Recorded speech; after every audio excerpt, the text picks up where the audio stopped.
Kuya, pala sa ibo. Ganda, no? In fairness, okay dito. Tapos talagang yung CCTV natin talaga sobra. Wala si Ate Asha. Ay, teka, saan tayo? Doon lang. Ay, saan?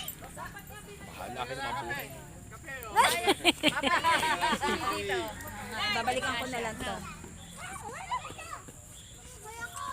Malapit na kami dito.